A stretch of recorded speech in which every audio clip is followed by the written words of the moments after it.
So that there was the trio section, or the third strain, I guess you could call it, from the Stars and Stripes Forever, played on a King Flugelhorn. Now, I hear you're whining. There's practically more videos of me showing you guys instruments than actually playing songs for you guys. But who can pass up the opportunity to review such a nice little instrument? Now, this is actually not my personal flugelhorn. I don't actually own one. This is actually something that I borrowed from my school's music department.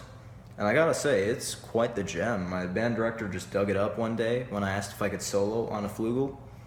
And I gotta say, I'm impressed. The valves are a little sluggish, but that's nothing some old Alcast won't fix. It's got lovely red felts, and it's a very ornate instrument in its original form, I'm sure. It has been a little beat up by previous owners, but the bell's in okay condition, and that's really what I care about. The scratches, you'll find them on just about any school-owned instrument. That's just what happens. It's got tuning slides kind of on the side in this configuration here. It's a rather odd one because you don't just have the ring on the third slide that allows you to just kick the third slide out, but it's just about obsolete, considering that as long as you have it just a little tidbit out, you really don't have to fine-tune many third valve notes. It's quite lovely, actually. And the main tuning slide, you may have been wondering, is actually a lead pipe that you unscrew and pull out as needed. I'd say it's a nice instrument. Now, the flugel you won't find in many places aside from jazz solos. There is a solo flugel role in the traditional British brass band, but aside from that, you really don't see them in many places. And I'd say that's a darn shame, really. They have a lovely sound when played in their low register and quietly. Speaking of which, this particular flugelhorn, I don't know about all of them, but this particular one has a lovely pedal C.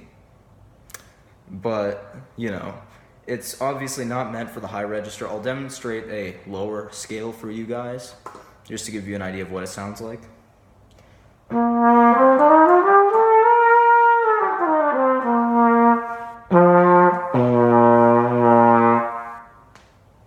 You see, it cooperates nicely with each player's vibrato. It doesn't really require you to fight against it the way some instruments will. Now, this is just, a standard B-flat flugelhorn in the same key as, the trumpet or the cornet that people start out on. But it's not meant to play as high. In fact, you'll see some obvious, I don't want to say deformities in the sound, but that's really what it is.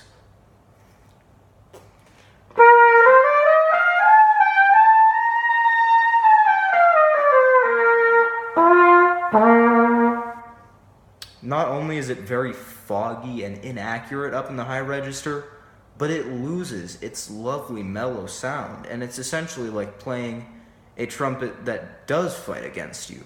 However, in the low register, everything just pops out freely, and it's a very lovely instrument to play, if I do say so myself. I'm honored to have picked this baby up. So, that was the King Flugelhorn. I hope you enjoyed this video. Have a nice day, everyone.